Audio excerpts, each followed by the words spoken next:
I used to work in a facility where we investigated paranormal occurrences. Most of the time we got the real simple calls, like the cabinets were opening. Very common thing. It happens by a phenomenon we call wind. To the very ambiguous Native American burial grounds and the house hauntings. Now let me explain how I came into said business.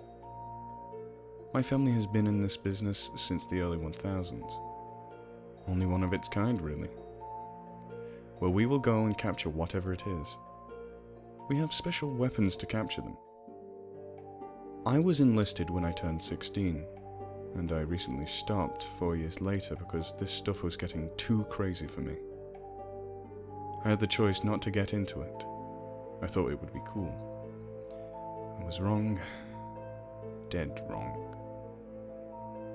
Now the reason why I am typing this is because I have some of the old case files on me. I took a stack of them and translated some of them into English.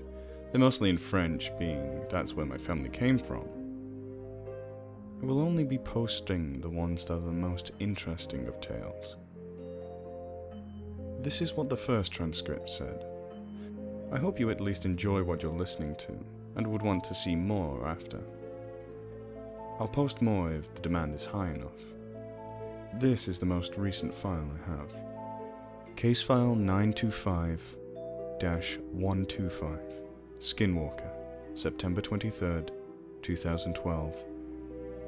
Main investigator, Emil Runseval, age 59. Other investigators, Millie Runseval, 16, and Franklin Runseval, 27. Case type, 459. Town, New Orleans, Louisiana. The cops contacted us about a boy who woke up to start his normal routine in the morning. Wake up, head downstairs, grab his clothes, head back upstairs to take a shower and leave for school. The kid is usually awoken by his mother. Not today, though. He woke up late and was rushing to get ready. He ran downstairs to grab his clothes while his mum sat there, no lights on. He said, "Mom? Why didn't you wake me up?" She replied, "What are you talking about, Jimmy? I never wake you up." She continues to look forward and doesn't seem to move her mouth. And the boy goes like, "Okay, Mom. I'm going upstairs for a shower now." "Okay, Timmy. And we'll be waiting here for you, down here, when you're ready. Please hurry up." The boy bolts it upstairs and shuts the bathroom door and locks it. He's panting heavily and falls to the ground because of how fast he ran up the stairs. The boy's name is not Timmy or Jimmy. His name was Connor. After about a minute of sitting in his bathroom, he goes to turn on the shower and make it seem like he was in it. When he goes to open the curtain, which was weird, he added, because no one ever closed the curtain after they were done, he opens it to find a skinned body in there, and he did not know what to do. At this point, he's getting out his cell phone when he hears his mother's voice again. "Tommy, is everything okay?" He replies with, "Yeah, Mum, I'm just peeing." Poor kid probably was. He then turns on the shower and his mum tries to open the door.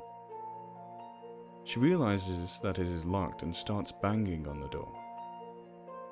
Connor said the words she started to say did not sound English or French at any point, but some old language like Latin. He proceeds to call the cops. He sits there crying while his mother is outside screaming, "Let me in, let me the fuck in," over and over, up until the point where he heard the people knocking on the door. Then he hears a voice through the door. "Sir, open up. It's Officer McMillan. We just want to talk." He opens the door and the police come in. He sits down with the police and begins telling him everything that happened. He asks them how they got in, and they tell him His mother let them in. Connor starts crying again and informs the police that the body in the bathtub was his mother's, and the lady who let them in, he did not know who she was or why she wore his mother's skin. There was an African American female officer who took him outside while everyone else was inside having a look around for clues. This is about the time we got the call. When we arrive on the scene, we sit down with the kid by ourselves and he tells us everything that happened. He also explained that the female officer was talking with the exact same voice his mother had. We found out who it was, at least. Being the people we are, we bring a little suitcase with us. We know exactly what to bring. A bracelet that stops shapeshifters.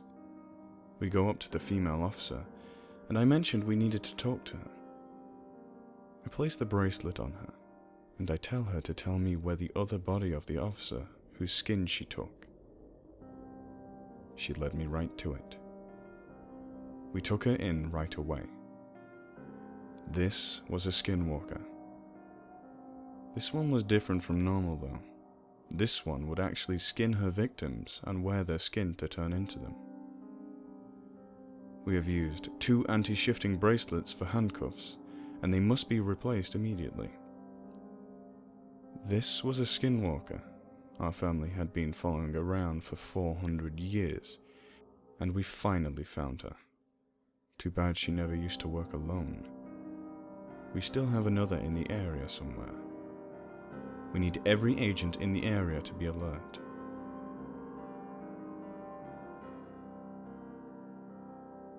A meal ruins of all.